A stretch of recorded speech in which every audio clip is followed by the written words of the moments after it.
ఇది ఆంధ్ర ఒడిశా సరిహద్దుల్లోని వేణుగోపాల స్వామి ఆలయం. ఇక్కడికి అన్నా చెల్లెలు రాకూడదు, రారు.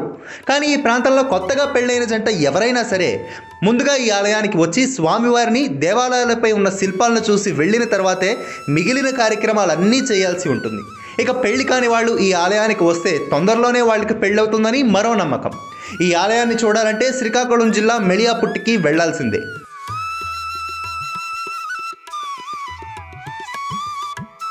తన భార్య విష్ణుప్రియాదేవి కోరిక మేరకు 1810లో పర్లాకిమిడి మహారాజు వీర వీరేంద్ర ప్రతాపరుద్ర గజపతి నారాయణదేవ్ బృందావనం నుంచి తెప్పించిన ప్రత్యేక శిలలతో నిర్మించారని స్థానికులు చెబుతున్న ఈ రుక్మిణి సత్యభామ సమేత శ్రీ వేణుగోపాల స్వామి ఆలయంలోని శిల్ప సంపదను చూస్తే నాస్తికులు సైతం అబ్బురపడాల్సిందే.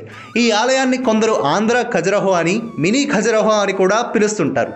ఇక్కడ శిల్పాలు తూర్పు చాళుక్యుల శిల్పకళా నైపుణ్యానికి అద్దం పడుతుంటాయి.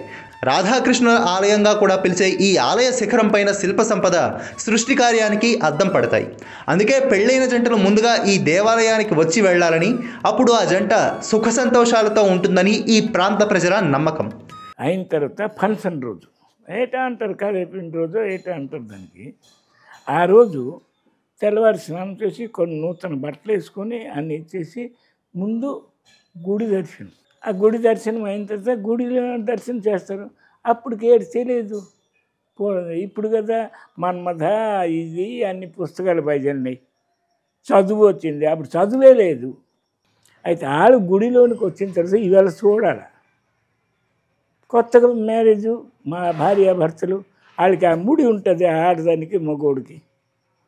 ఆ లంకితోనే చూస్తుంటారు.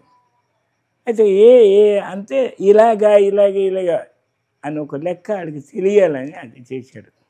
కానీ అన్నా చెల్లెళ్ళు, అక్కా తమ్ముళ్ళ వంటి వారు ఈ ఆలయానికి రాకూడదనేది వీరి మరో ఆచారం. ప్రతి పెళ్ళైన జంటలు వస్తే ఏదైనా శుభం జరుగుతుందని వస్తారు ఇక్కడికి. కొత్తగా పెళ్ళైన జంటలు కోవిలికి వచ్చారంటే ఏదో శుభం, వాళ్ళకి శుభం జరగాలనేసి వస్తారు.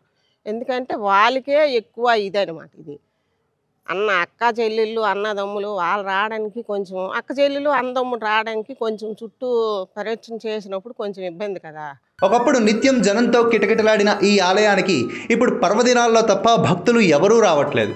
ఆలయ నిర్వహణ, నిత్య పూజలకు కూడా కష్టంగానే ఉందని పూజారులు చెబుతున్నారు. ఆలయానికి ఎన్నో ఎకరాల భూములు ఉన్నప్పటికీ అవన్నీ ఆక్రమణకు గురయ్యాయి అన్నారు. కరెంటు బిల్లు నేను కడుతున్నాను. నాకు ఇప్పుడు చూడు 400 రూపాయలు మీరు అటు వెళ్ళారు, నేను 400 రూపాయలు ఆర్జించాను.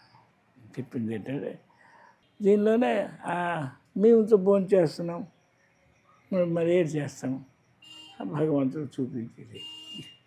అంగట ఒక 7-8 బడ్డీలు ఉన్నాయి. అవి 2,500 అడుగుతున్నాం, ఇస్తున్నారు.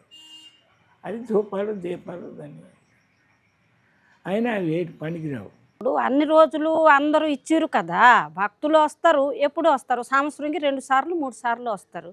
వస్తే వాళ్ళు ఎంత ఇస్తారు? 10 రూపాయలు 20 రూపాయలు ఇస్తే మరి అంత కోవిల్లోనే అతను భోగం ఏటి, మంచేటి, చెడ్డేటి అతనికి ఇస్తే కదా అతను చేస్తారు జీతం. అతనికి ఏటి లేదు. మరి అలాగా పోతున్నాయి కోవిలి. ఏకాదశి ఒకసారి వస్తారు, అన్ని చేసి చూసి వెళ్ళిపోతారు. ఈ అంత బాగు చేయాలి, అన్ని చేయాలంటే అతనే అన్ని చేస్తున్నారు. దేవాలయ భూముల్లో అక్రమంగా లేఅవుట్లు వేసి అమ్ముకుంటున్నా ఇది తమ ప్రైవేట్ ఆలయమని పర్లాకిమిడి రాజు అప్పట్లో కోర్టు నుంచి ఆదేశాలు తీసుకురావడంతో దేవాదాయ శాఖ ఎలాంటి చర్యలు తీసుకోకుండా వదిలేసిందని స్థానికులు ఆరోపిస్తున్నారు. అంత ఎన్క్రోచ్ అయిపోయింది, మొత్తం ఎన్క్రోచ్ చేస్తున్నారు. అంటే రాజుగారు అమ్మారని. రాజుగారి అమ్మకం చట్ట ప్రకారం చెల్లదు, ఎండోమెంట్ యాక్ట్ ప్రకారము చెల్లదు. కానీ వీళ్ళు ఇక్కడ లోకల్ పంచాయతీని డబ్బులు ఇచ్చి అప్రూవల్స్ చేసి నానా చండాలం చేశారు. మొత్తం అదంతా సార్ ఎన్క్రోచ్మెంట్స్. ఇది ఎక్కడ సార్ 200 సంవత్సరాల పైన ఇటువంటి ఆర్కిటెక్చర్ మీరు జిల్లాలో ఏ కోవిలి కూడా ఉండదు చూసారా. మరి ఇటువంటి కోవిలికి ఇటువంటి పరిస్థితి వచ్చింది.